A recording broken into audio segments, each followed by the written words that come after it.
प्रणम्य परमात्मानं सिद्धं त्रैलोक्यवन्दितम् स्वाभाविक चिदानन्द स्वरूपं निर्मलाव्ययम्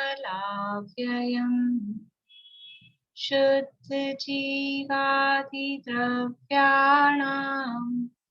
देशकं च जिनेश्वरम् द्रव्यसंग्रह सूत्राणां वृत्तिं वक्ष्ये समासतम्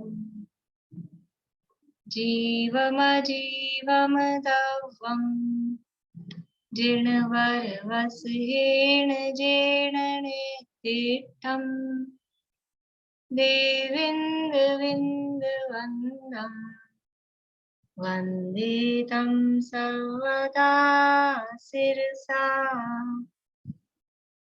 कहे जीव अजीव जिनवर वृषभ ने लोक में वे वंद्य सुरपति वृंद से वंदन करूं कर जोड़।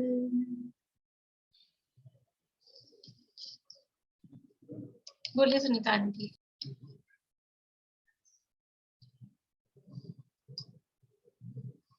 बृहद द्रव्य संग्रह नामक एक ग्रंथ है और इसका तीसरा अधिकार मोक्ष मार्ग अधिकार और उसमें से व्यवहार साहित्य के स्वरूप को बताने वाली 45वीं गाथा की चर्चा अपनी चल रही है। गाथा का पाठ करते हैं। असुहादो विनिवृत्ति सुहे पवित्तीय जान चारितम वध समिधि बुद्धिरूवम व्यवहारणया दुजन भणियम। अशुभ से अशुभ कार्य की निवृत्ति और शुभ कार्य में प्रवृत्ति उसे व्यवहार चारित्र जानो। व्रत समिति गुप्ति रूप ऐसा वह चारित्र व्यवहार नैसे जिनेन्द्र देव ने कहा है। यानी व्यवहार नैसे चारित्र कहा है, मतलब वो व्यवहार चारित्र उसको कहा गया है। इस व्यवहार चारित्र इसको सराग चारित्र भी कहते हैं, मतलब जिसमें राग साथ में है। राग को चारित्र कहा जा रहा है। वास्तव में चारित्र राग रूप होता है कि वितराग स्वरूप होता है? चारित्र तो वितराग स्वरूप होता है, लेकिन यहाँ राग को भी चारित्र कहा जा रहा है, इसलिए इसको व्यवहार चारित्र कहा है। अभी जो राग रूप चारित्र है, व्यवहार चारित्र है, वो अलग अलग भूमिका में अलग अलग टाइप से कहा गया है। तो सबसे पहले जो चतुर्थ गुणस्थान वर्ती है, उसके जो संसार शरीर भोगों से उदासीनता है, उसको यहाँ पर उसकी भूमिका में उसको वहां चारित्र कहा। बोलिए प्रवीण। कल जो आपने बताया कि छायक सम्यक दृष्टि को छायोस्मिक चारित्र है, इसको थोड़ा क्लियर। यानी शायक सम्यक दृष्टि है, और अगर छठे सातवें गुणस्थान शायक सम्यक दृष्टि है, छठे सातवें गुणस्थान वर्ती मुनिराज है। छठे सातवें गुणस्थान वर्ती मुनिराज शायक सम्यक दृष्टि हो सकते हैं कि नहीं हो सकते? कोई शायक सम्यक दृष्टि जीव छठे सातवें गुणस्थान वर्ती हो सकता है कि नहीं हो सकता है? हो सकता है। तो छठे सातवें गुणस्थान में चारित्र है या नहीं है? चारित्र है। तो अब उस शायक सम्यक दृष्टि मुनिराज के छठे सातवें गुणस्थान वर्ती जीव के कौन सा चारित्र कहेंगे? औपशमिक, शायोपशमिक कि शायिक? तीन प्रकार के चारित्र हैं। शायोपशमिक कहेंगे। शायिक क्यों नहीं कहेंगे? तो क्षय हो जाएगा सारा। शायिक चारित्र होता है 12वें गुणस्थान में, औपशमिक चारित्र होता है 11वें गुणस्थान में, और उससे नीचे छठे से लेके 10वें गुणस्थान तक वो है शायोपशमिक चारित्र। क्योंकि जो चारित्र जिसे यहाँ कहा जा रहा है, छठे से लेके 12वें गुणस्थान तक की जो बात है, वहां जिसे चारित्र कहा जा रहा है, वो चारित्र है अप्रत्यय ख्यानावरण, प्रत्यय ख्यानावरण और संजुलन। इन तीन कषाय चौकड़ी से रिलेटेड। तो इन तीन कषाय चौकड़ी का क्या है उस समय? उपशम है पूरा छठे सातवें गुणस्थान में, क्षय है पूरा कि क्षय उपशम? हम लोग बोलते दो कसाई चौकड़ी का अभाव या उदय अनुदय, तो वो क्या अभाव जो बोलते हैं, बस वो अभाव का अर्थ शेयोक्षम है। वहां जो अभाव बोला जा रहा है ना, अभाव का मतलब है उदय का अभाव। जैसे शेयोक्षम की परिभाषा में बोलते हैं वर्तमान कालीन सर्वघाती स्पर्धकों का उदयाभावी क्षय। उदयाभावी क्षय मतलब उनका उदय नहीं है, उदय का अभाव, उसका नाम क्षय। ऐसे ही जो हम कहते हैं मुनिराज के तीन कषाय चौकड़ी का अभाव हो गया, तो अभाव हो गया मतलब सत्ता में से खत्म हो गए, वो अर्थ नहीं है। अभाव हो गया मतलब उदय का अभाव है, वर्तमान में तीन कषाय चौकड़ी का उदय नहीं है। सत्ता हम में से लोग अगर नाश हो गया होता तो शपथ श्रेणी की क्या जरूरत थी? हम जरूरत ही नहीं लोग थी तो शपथ यही श्रेणी की, समझ तो यही रहे थे काम हो कि गया है। अभाव हो गया माने अभाव हो गया, अभी तक यही समझ रहे थे नहीं, हम तो। नहीं। चौथे गुणस्थान वर्ती हैं, शायिक सम्यक दृष्टि हैं, तो वहां तो चारित्र है ही नहीं। पंचम गुणस्थान वर्ती शायिक सम्यक दृष्टि हैं और संयमा संयमी है, तो भी वो शायिक शमिक भाव का ही भेद है, संयमा संयम। शायिक सम्यक दृष्टि होने पर भी वो कोई शायिक भाव उनके मतलब चारित्र का शायिक भाव प्रकट हो गया हो, ऐसा नहीं है। इसलिए गुणों की स्वतंत्रता ख्याल में आती है। श्रद्धा गुण में शायिक पना हुआ, लेकिन चारित्र गुण में शायिक पना वो नहीं हुआ। चारित्र का शायिक पना होगा जाके 12वें गुणस्थान में, और ज्ञान का शायिक पना कहाँ होगा?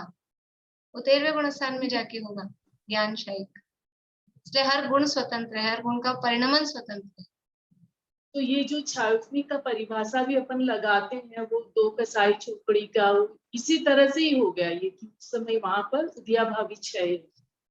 हाँ, मतलब वो जो जहां भी वहां अभाव कहा जा रहा है ना सामान्य रूप में, तो अभाव का मतलब है उदय का अभाव, अनुदय है। लेकिन वो शब्द अभाव होता है तो ऐसे ही समझते, पहली बार जो पढ़ेगा वही समझेगा। हमको भी ऐसा ही लगता था, ये प्रश्न मुझे भी उठता था, फिर अन्ना जी से पूछती थी मैं कि जब अभाव हो ही गया, तो मैं यही प्रश्न किया, जब अभाव यही आप कह रहे हो, फिर ये शबक श्रेणी चढ़ा क्यों रहे हो? अभाव तो पहले ही हो गया, फिर ये शबक श्रेणी में कर क्या रहे हैं? कहीं के लिए शबक श्रेणी चढ़ रहे हैं? तब समझ में आया कि ये अभाव का मतलब है उदय का अभाव है, सत्ता में से अभाव नहीं हो रहा है। बोलिए भारती आंटी।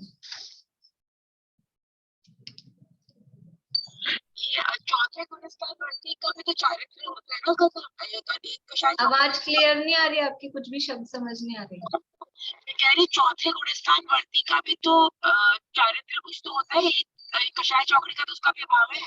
हाँ, चारित्र होता है ना, तो उसको संयम वो स्वरूपाचरण चारित्र कहते हैं या सम्यक्पाचरण चारित्र कहते हैं, या यहाँ जो शब्द दिए हैं संसार शरीर भोगों से उदासीनता रूप, वो चारित्र है। लेकिन वैसे चारित्र जिसे कहा जाता है, संयम रूप चारित्र जिसे कहा जाता है, तो वो चारित्र होता है मुनिराजों की। वो छठे गुणस्थान से प्रारंभ होगा, छठे सातवें गुणस्थान से। पांचवें गुणस्थान में भी वो देश चारित्र शब्द दिया है, और उसके लिए वास्तव में शब्द दिया है संयमा संयम। संयम वहां पर भी पूर्ण रूप से नहीं कहा है, लेकिन फिर भी देश चारित्र के रूप में उसको चारित्र में गिना है। पर चौथे वाला तो अचारित्र है, उसके चारित्र नहीं है। सम्यक चारित्र तो है, सम्यक चारित्र तो है, लेकिन जिसे मोक्ष मार्ग में चारित्र कहा जाता है, वो वाला चारित्र वहां पर नहीं है। बोलिए निशा। ये जो अपन ने संयमा संयम चारित्र को क्षयक्षमिक का भाव कहा है, तो इसमें फिर ऐसे घटित होगा क्या? अप्रत्याख्यानावरण कसाय का तो वर्तमान कालीन सर्वघाती स्पर्धकों का उदयाभावी क्षय, भविष्य काल में 19 स्पर्धकों का सदवस्था रूप उपशम, और प्रत्याख्यानावरण कसाय के जो है उनका वर्तमान में देशघाती स्पर्धकों का ऐसे। हाँ, वो ऐसे ही लगाना पड़ेगा, लेकिन एक्चुअल में प्रत्याख्यानावरण कषाय सर्वघाती है कि देशघाती? प्रत्याख्यानावरण देशघाती है, सर्वघाती है। देशघाती तो अकेले संज्वलन ही है। संज्वलन है। अगर अपन बारीकी से विचार करेंगे तो वो जो अपनी परिभाषा है ना शेयोक्षम की, वो पूर्ण रूप से लागू नहीं होगी, लेकिन इसमें शेयोक्षम इसी प्रकार से लगेगा, इसलिए वो सर्वथा वो परिभाषा हर जगह लागू नहीं होती है।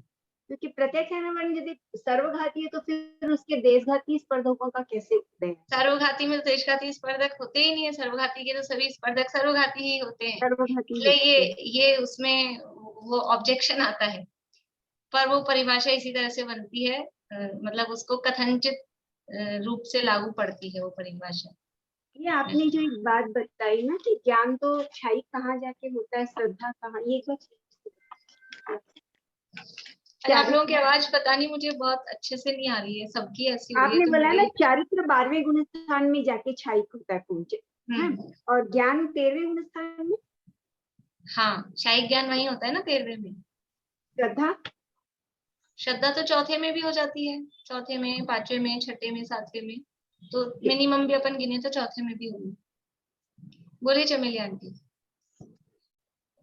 जैसे मैं ये पूछी थी कि एक चौकड़ी का भाव फिर 5 से काउंट होगा अपने,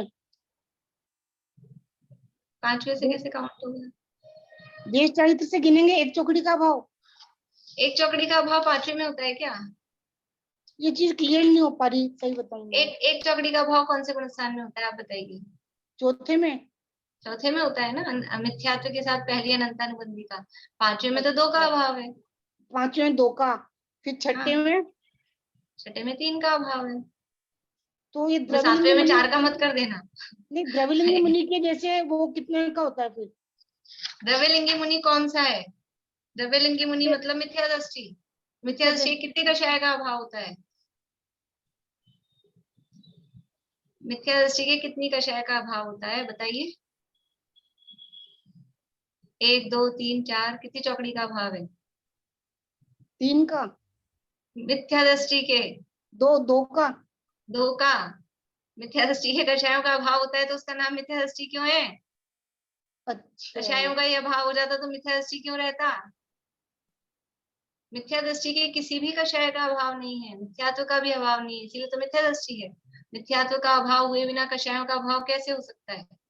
तो ना तो कषायों का अभाव है, ना मिथ्यात्व का अभाव है, इसीलिए तो मिथ्या दृष्टि है। मिथ्या दृष्टि के कोई कषाय का अभाव नहीं है, सारी कषाय विद्यमान है, इसलिए उसको द्रव्यलिंगी कहा है, मिथ्या दृष्टि। ठीक। तो द्रविलिंगी तो मुनि भी होते हैं ना? मुनि होते हैं, इसलिए बाहर में नग्न दिगंबर दशा का नाम मुनिपना नहीं है, वेश धारण करने का नाम मुनिपना नहीं है। शब्दों में मुनि कह रहे हैं, द्रव्यलिंगी मुनि, लेकिन वो वास्तव में अंदर से मुनि नहीं है। अंदर से मुनि तो जब तक 3 कषाय चौकड़ी के अभाव पूर्वक वितरागता नहीं हो तब तक मुनि नहीं होता है। एक्चुअल में वास्तव में तो वो मिथ्या दृष्टि है, मुनि नहीं है, लेकिन अब वेश देखकर दुनिया मुनि कहती है। वेश मुनि का होने मात्र से मुनि नहीं होता है। मुनिपना मतलब अंदर में उतनी वीतरागता। पंचम गुण स्थान का मतलब क्या? व्रती श्रावक का मतलब क्या? प्रतिमाधारी श्रावक का मतलब क्या? कि अंदर में 2 कषाय चौकड़ी के अभाव पूर्वक आत्मा में स्थिरता, उसका नाम देश चारित्र है। देश चारित्र किसका नाम? चारित्र मतलब स्वरूप में स्थिरता, उसका नाम चारित्र है। तो चौथे गुण स्थान वर्ती के 1 कषाय चौकड़ी के अभाव पूर्वक स्वरूप में स्थिर था, उतना उसके सम्यक्त्वाचरण या स्वरूपाचरण चारित्र है। पंचम गुण स्थान वर्ती के 2 कषाय के अभाव पूर्वक स्वरूप में स्थिर था, उसका नाम देश चारित्र है। और छठे सातवें गुण स्थान में 3 कषाय चौकड़ी के अभाव पूर्वक स्वरूप में स्थिरता है, उसका नाम सकल चारित्र है। इसका नाम चारित्र है। बाहर में अब जिसके अंदर में ये चारित्र होगा, 3 कषाय चौकड़ी के अभाव पूर्वक, 2 कषाय चौकड़ी के अभाव पूर्वक, अगर ये चारित्र उसके है अंदर में, तो बाहर में उसके नग्न दिगंबर दशा या प्रतिमाओं का लेना, श्रावक पना, वो बाहर में उसके होगा। जिसके अंदर में 1 कषाय चौकड़ी का अभाव पूर्वक चारित्र है, उसके बाहर में वो संसार शरीर भोग से उदासीनता यथा योग्य वो होगी। उसके जीवन में बाहर में अन्याय अनिति अभक्ष्य नहीं होगा। अगर 1 कषाय का अभाव है तो, 2 का अभाव है तो उसके हिसाब से, 3 का अभाव है तो उसके हिसाब से वो और फिर बाहर में होता है, 4 लेकिन चौकड़ी बाहर का की भाव, क्रिया का नाम चारित्र नहीं है। 4 चौकड़ी का भाव फिर 4 चौकड़ी का अभाव किसके होगा? अरिहंत अब के। आप अनंत भगवान, चारों कषायों का अभाव हो जाएगा तो अनंत बन जाएंगे। अनंत ठीक। दशा से पहले भी चारों का अभाव होता है, 11वें गुण स्थान में, 12वें गुण स्थान में, वहां भी पूर्ण वितरागता है, लेकिन वो टेम्परेरी है। तो मुख्य रूप से अनंत भगवान की कहेंगे चारों कषायों का अभाव 13वें गुण पूर्ण स्थान है। 13वें गुण स्थान, 11वें से ऊपर, 11वें 12वें 13वें में चारों का अभाव। ठीक। तो कल अपन ने चर्चा की थी पहली प्रतिमा की। यहाँ पंचम गुण स्थान वर्ती श्रावकों की चर्चा चल रही थी, और उस पंचम गुण स्थान वर्ती श्रावकों के 11 स्तर बताए गए हैं, 11 प्रतिमाओं के रूप में। तो प्रतिमा किसे कहते हैं? कि जब अंदर में संयम का परिणाम जागृत होता है, भोगों के प्रति अरुचि का परिणाम जागृत होता है। जब भोगों के प्रति विरक्ति आती है तो अंदर में संयम भाव जागृत होता है और अपने आप ही कुछ न कुछ प्रतिज्ञा वो उदित होती है, कुछ नियम जीवन में आते हैं प्रतिज्ञा के रूप में, उसी को प्रतिमा कहा जाता है।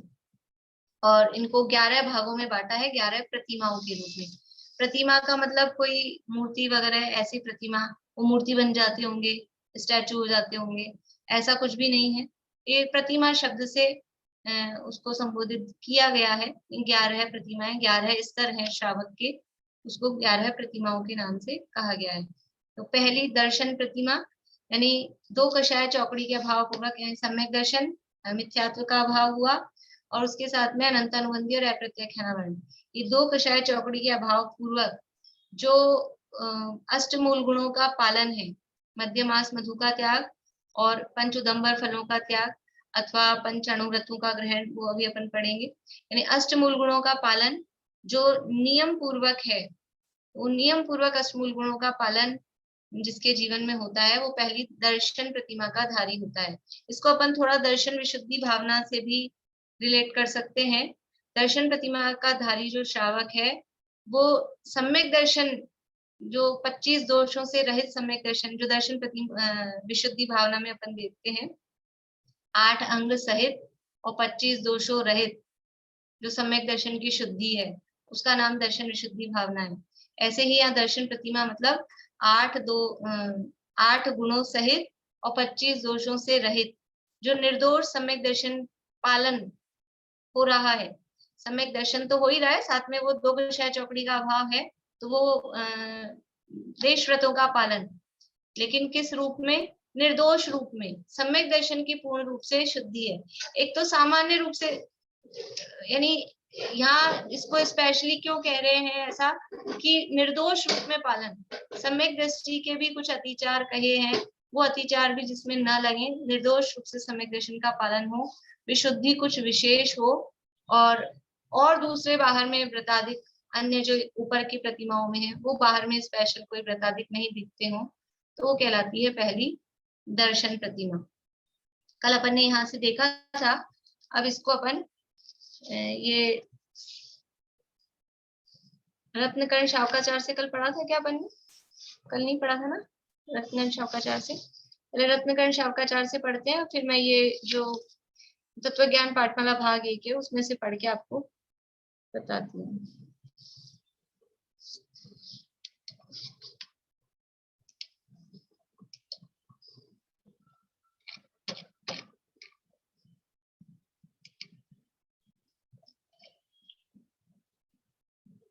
देखिए, रत्नकर्ण शावकाचार में 8वां अधिकार है प्रतिमा अधिकार, पेज नंबर है 469, लास्ट ही लास्ट में है उसका, ये 137 नंबर का श्लोक है।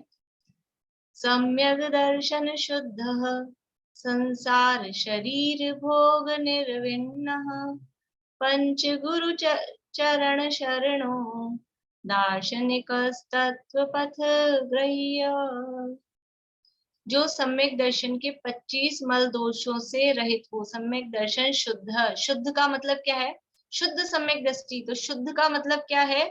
शुद्ध का मतलब है निर्दोष, दोषों से रहित। दोष क्या है? ये 25 दोष बताए गए हैं। वसुमद टारी निवारित दिशटता शटनायतन त्यागो शंकादिक वसु दोष बिना संवेगादिक चित्पागो। अभी तो अपन ने इसमें पढ़े हैं पीछे 1-2 गाथा पहले ही। तो ये 25 मल दोषों से रहित हो और संसार शरीर भोग निर्विण्ण, संसार से, शरीर से और भोग पंच इंद्रियों के विषय भोगों से निर्विण्ण, यानी उससे विरक्त हो, उससे रहित हो, और पंच गुरु चरण शरणों, पंच परमेश्वरों की चरण का शरण लेने वाला हो, मतलब उनमें श्रद्धानी हो, देवशास्त्र सच्चे देवशास्त्र गुरु का श्रद्धानी हो, उनको मानने वाला हो। दार्शनिक तत्व पथ ग्रह्य, वह क्या है? वो कौन है? दार्शनिक श्रावक है। और कैसा है?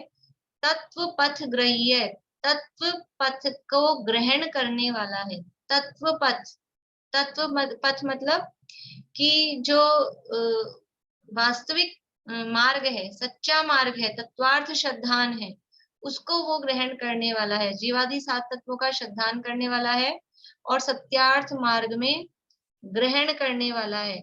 यानी कि इस तत्व पथ ग्रह्य का अर्थ यहाँ तो ये लिया है कि जीवादि 7 तत्वों का श्रद्धान करने वाला है, और इसका अर्थ अष्ट मूल गुणों का धारी, ऐसा भी टीकाओं में इसका अर्थ ऐसा किया है नीचे आगे, कि जो सम्यक दर्शन से शुद्ध है, यानी 25 मल दोषों से रहित है, निरंतर संसार वास से, शरीर के साथ से, इंद्रियों के भोगों से विरक्त है, पंच परमेष्टि ही जिसको शरणभूत है, सर्वज्ञ भाषित जीवादि तत्वों का श्रद्धान करने वाला हो, वह सत्यार्थ मार्ग में ग्रहण करने योग्य दार्शनिक श्रावक प्रथम पद का धारक होता है। तो सत्यार्थ मार्ग में ग्रहण करने योग्य, ये जो है वो क्या ग्रहण करने योग्य है, तो उसका अर्थ किया अष्टमूल गुण।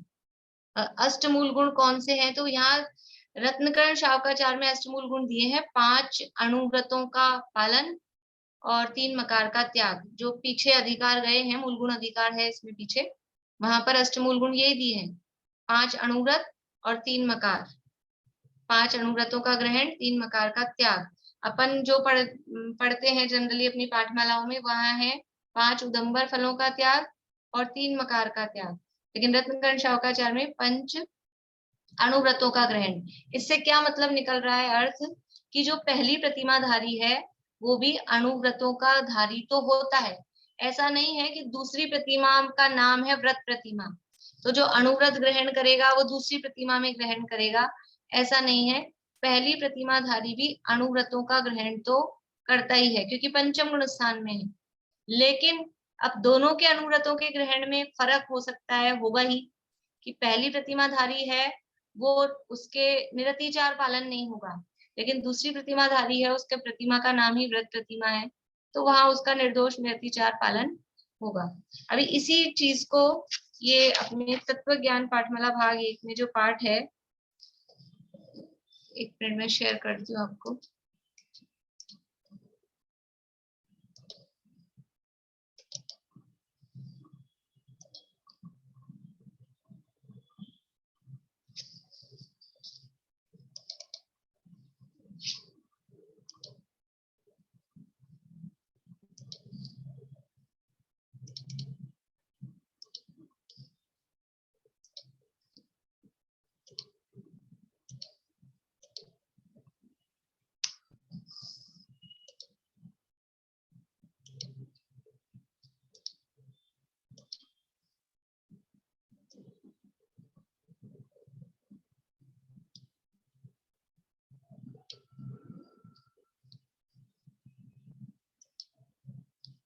देखिए, दर्शन प्रतिमा का स्वरूप, ये जो अपने नाटक समय सार है, उस नाटक समय सार के आधार पर यहाँ दर्शन प्रतिमा का स्वरूप दिया है। 8 मूल गुण संग्रहे, कुव्यसन क्रिया न कोई, दर्शन गुण निर्मल करे, दर्शन प्रतिमा सोई।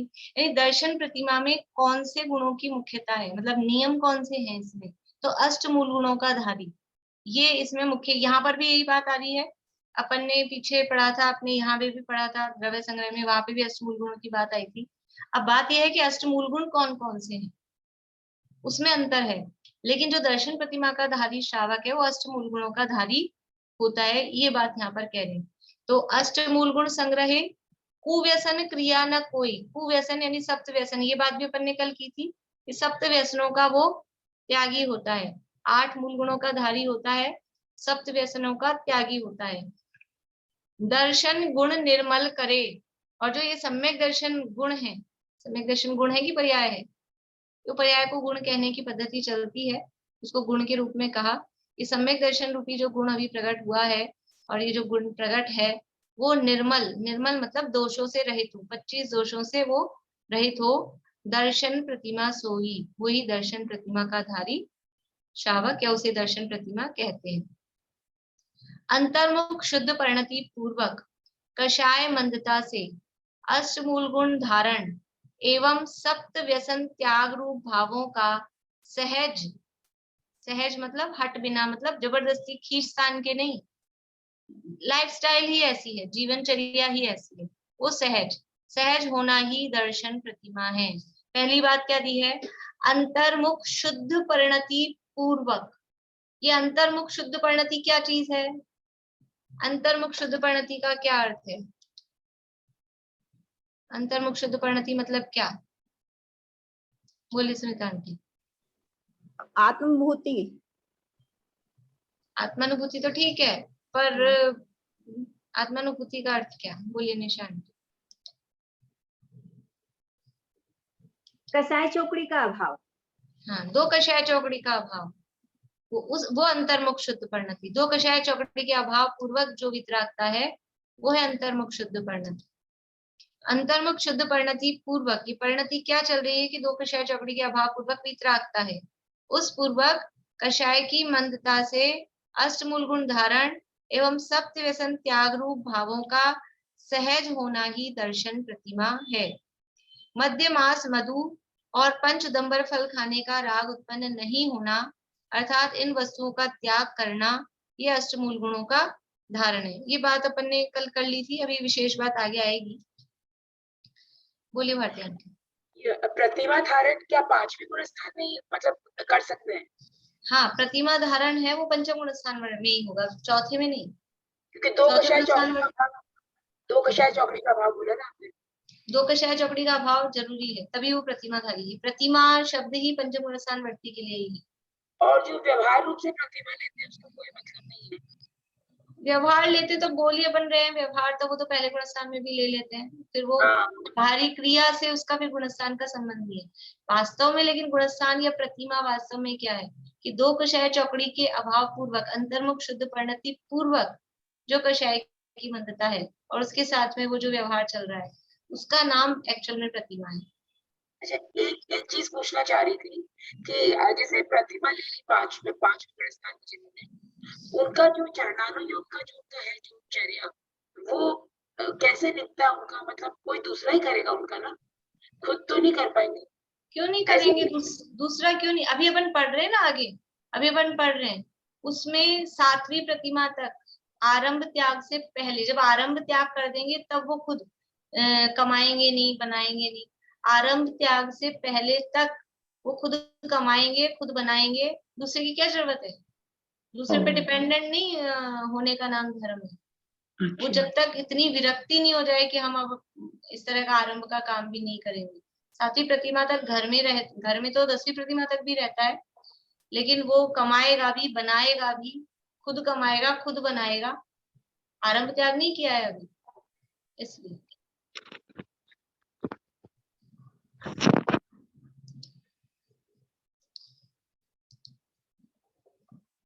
मध्य मास मधु और 5 दिसंबर फल खाने का राग उत्पन्न नहीं होना, अर्थात इन वस्तुओं का त्याग करना अष्टमूल गुणों का धारण है।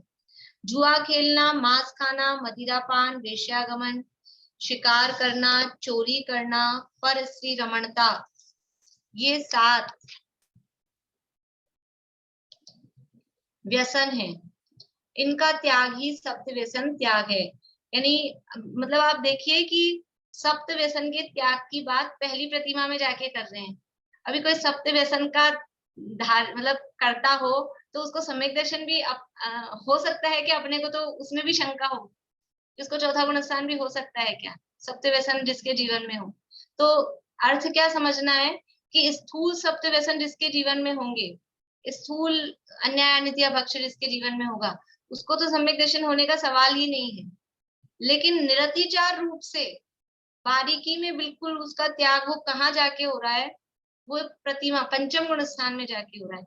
यानी चतुर्थ गुण स्थान व्यक्ति के जीवन में भी यद्यपि सप्त व्यसन नहीं होते हैं ऐसे स्थूल रूप से, लेकिन बारीकी में कहीं ना कहीं कुछ उसमें अतिचार लग सकते हैं। इससे यह अर्थ समझ में आ रहा है, क्योंकि अष्टमूल गुणों का धारण और सप्त व्यसनों का त्याग ये पहली प्रतिमा में, 5वें गुण स्थान की पहली प्रतिमा में ये बात की जा रही है। यानी इससे समझ में क्या आता है, अपने को थोड़ी सी भूमिकाओं का ज्ञान होता है। अपन बिल्कुल ऐसा समझते हैं, मुनिराज का नाम सुनते हैं अपने को ऐसा लगता है पता नहीं कौन सी दुनिया के, कोई दूसरी दुनिया की, मतलब ऐसी कल्पना अपन कर लेते हैं कि वो तो जैसे मनुष्य से ऊपर उड़ गए हों। ऐसे सम्यक दृष्टि नाम सुनते ही अपन ऐसा समझते हैं कि बिल्कुल कुछ एक्स्ट्रा ऑर्डिनरी हो गया होगा वो तो बिल्कुल ही। तो यहाँ ये भूमिका का भी ज्ञान होता है कि उसके जीवन में भी कुछ इस तरह के काम भी हो सकते हैं, एकदम से किसी को अपन रिजेक्ट कर दें ऐसा नहीं हो सकता है, क्योंकि ये बिल्कुल निरतिचार रूप से नियम पूर्वक त्याग कहाँ जाकर हो रहा है, नियम पूर्वक त्याग तो पंचम गुण स्थान में आके हो रहा है। इसका मतलब है उससे पहले, उससे नीचे वाली भूमिका में, यद्यपि स्थूल मोटा ऐसा नहीं है, लेकिन किसी भी रूप में बारीकी में कहीं ना कहीं उसमें उस तरह के दोष अतिचार लग सकते हैं। लगाता ही है, लगाना ही चाहिए, वो बात नहीं है, लेकिन उसके जीवन में कुछ ऐसे काम भी हो तो बिल्कुल उसको अपन स्वयं के साथ भी ऐसा हो या दूसरे के साथ भी ऐसा हो तो अपन उसको बिल्कुल जीरो कर दें, ऐसा नहीं। भूमिका का ख्याल होना चाहिए कि किस भूमिका में किस तरह की परिस्थितियां बन सकती हैं।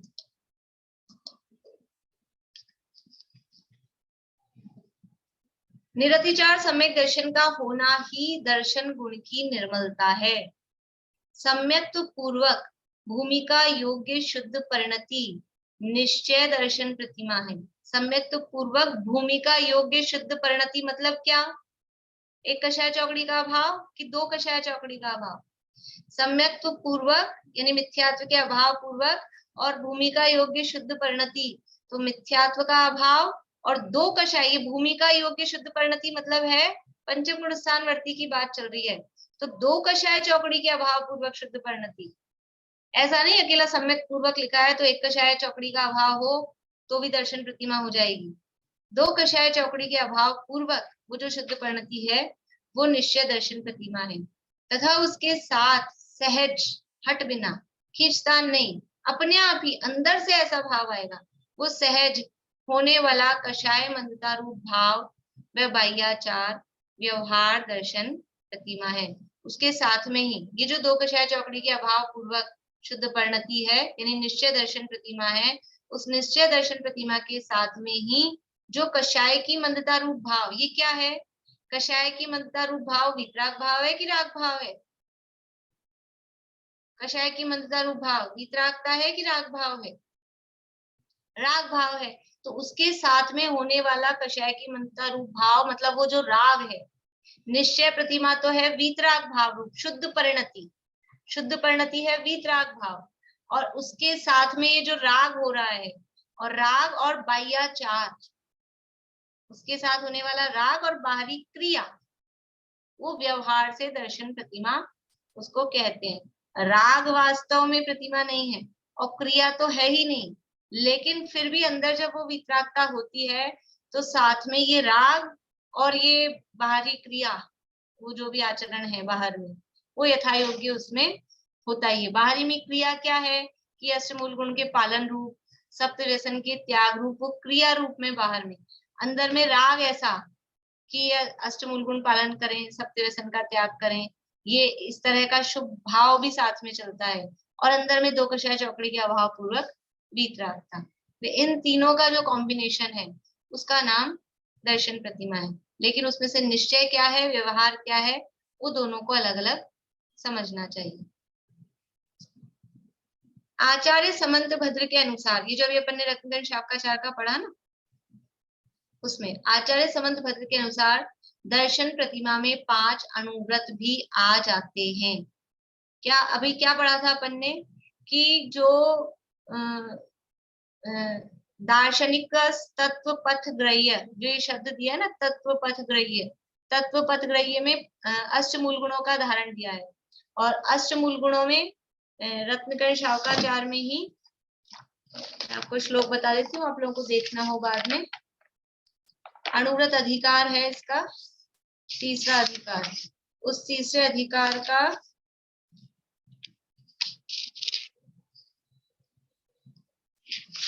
अनुव्रत अधिकार में नहीं है अभी, चलो अभी देखने में टाइम लगेगा कौन से अधिकार में है। वो श्लोक दिया है उन्होंने यानी अष्टमूल गुणों का, तो उसमें 5 अनुव्रतों को लिया है मूल गुणों में, वो बात यहाँ कह रहे हैं। जयचंद जी छाबड़ा ने जो स्पष्टीकरण किया है वो बात यहाँ कह रहे हैं। कोई ग्रंथ में ऐसे का, ये जो जयचंद्री छाबड़ा का दिया है, ये दिया है अष्टपाहुड़ के आधार पे, नीचे देखिए फुटनोट में दिया है, अष्टपाहुड़ की टीका है, पंडित जयचंद्री छाबड़ा ने ये टीका लिखी है, चारित्र पाहुड़ की 23वीं गाथा है, उसमें ये बात दी है, कोई ग्रंथ में ऐसे कया है जो 5 अणुव्रत पाले और मध्य मास मधु इनका त्याग करे, ऐसे 8 मूल गुण हैं। कोई ग्रंथ में ऐसे कहा है, मतलब कौन से ग्रंथ में कहा है? कि रत्नकरण शावकाचार्य में ऐसा कहा है। क्या कहा है? 8 मूल गुण क्या है? 5 अणुव्रतों का पालन और मध्य मास मधु का त्याग, ये 8 मूल गुण है। सो या में विरोध नहीं है, तो इसमें कोई विरोध नहीं है, विवक्षा भेद है, कहने की अपेक्षा, विवक्षा मतलब अपेक्षा का फर्क है। 5 उदंबर फल और 3 मकार का त्याग कहने ते, जिन वस्तु में साक्षात रस दिखे ते सर्वी वस्तु भक्षण नहीं करे। पंच उदंबर फलों का त्याग का मतलब क्या है? कि पंच उदंबर फल है, इनमें त्रस जीव होते हैं, साक्षात उनको तोड़ो ना, ये बड़का पीपल का फल होते हैं, जैसे उड़ेंगे मच्छर जैसे मोटे मोटे, ऐसे साक्षात त्रस जीव होते हैं। तो जिन वस्तुओं में साक्षात त्रस दिखे वे सर्वी वस्तु भक्षण नहीं करे, वो सभी अभक्ष्य है, खाने योग्य नहीं है। तो ये बात हुई। और देवादिक निमित्त तथा औषधादिक निमित्त इत्यादि कारण थे दीखता त्रस जीवनी का घात न करे, ऐसा आशय है। कोई देवादि के निमित्त से कि हम तो भगवान के लिए कर रहे हैं त्रस जीवों का घात, कुछ लोग ऐसा करते हैं ना, भगवान के नाम पे कुछ भी करेंगे, तो देवादिक के निमित्त से, या फिर औषधि के लिए, हम ऐसे तो नहीं खाते हैं लेकिन हम दवाई ले रहे हैं औषधि के लिए, तो देवादिक के निमित्त और औषधादिक के निमित्त भी दिखता त्रस जीवनी का घात न करे, जो दिखते हुए त्रस जीव हो उनका घात वो नहीं करते हैं, ऐसा आशय है।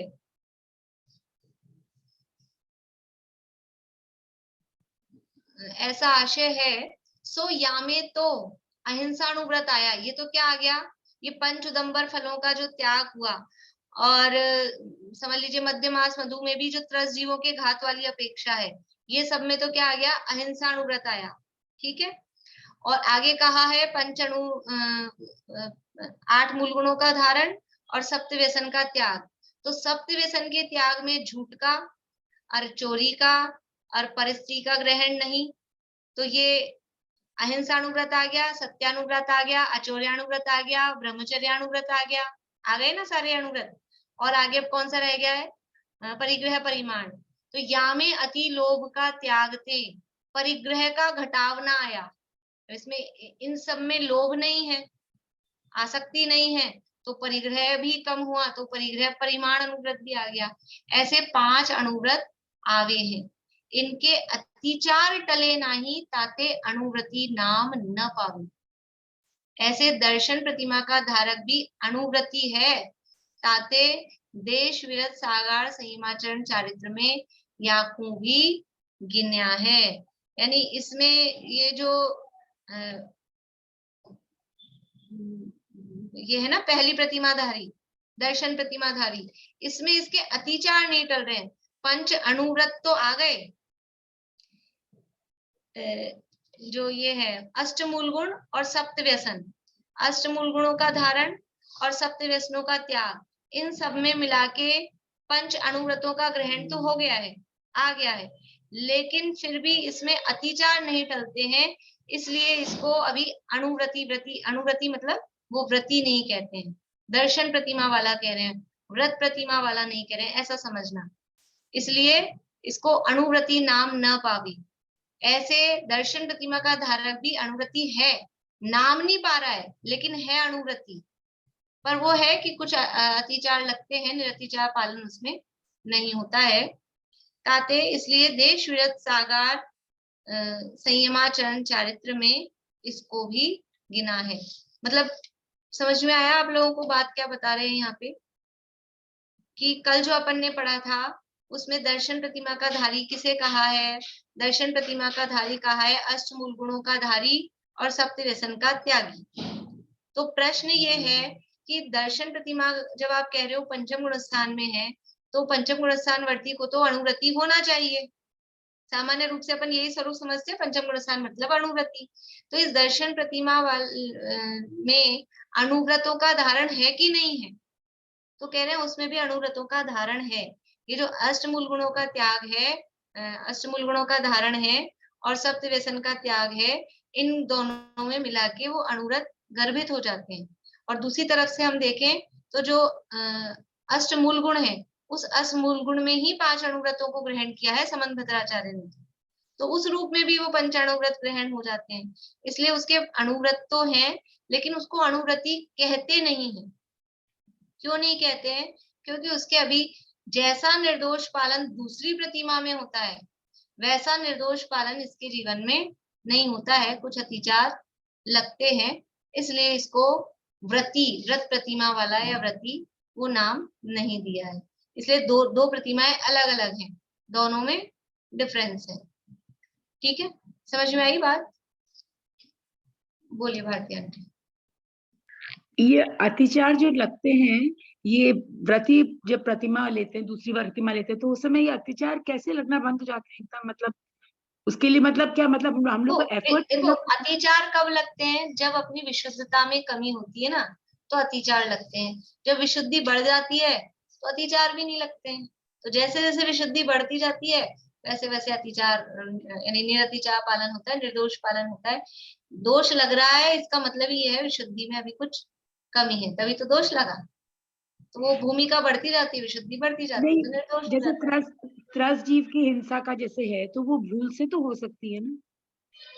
हाँ, तो ये भूल से भी जो हो रही है वो इसके जीवन में पहली प्रतिमा वाले में होगी, दूसरी प्रतिमा वाले का भूल से भी नहीं होगी। मतलब इतना उसका अलर्टनेस, इतनी सावधानी रहेगी, नहीं होगा उसके जीवन में। इसका नाम है वो निरतिचार पालन। तभी वो आगे बढ़ रहा है ना धीरे धीरे।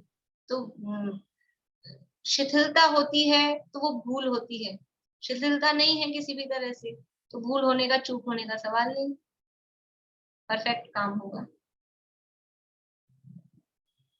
चलिए, इस तरह से ये पहली प्रतिमा के संदर्भ में ये अपनी बात हुई है। अभी अब दूसरी प्रतिमा में तो सरल है क्योंकि काफी चर्चा इसमें अपनी हो ही गई है। तो दूसरी प्रतिमा और तीसरी प्रतिमा की चर्चा फिर अपन आगे मंडे को करेंगे। अभी यही पूरा कर। सविता आंटी, आप कुछ पूछना चाह रहे हैं? बोलिए। ये अभी मंदिर के अंदर है ना, सुबह जो प्रवचन होता है ना श्रेयांश कुमार जी का, वो इन्होंने सब समय सार नाटक स्टार्ट करा है अभी। अच्छा, 5-6 दिन ही हुए हैं, हो गए मतलब 10 दिन हो गए, वो स्टार्ट किया है अभी उन्होंने। बढ़िया बढ़िया, अच्छा है, बहुत अच्छा है। हाँ, अभी पढ़ रहे हैं, 10-15 पेज ही पढ़ाए हैं। अच्छा है, समझ में आता है आराम से। हाँ, अच्छा है, बढ़िया। जय श्री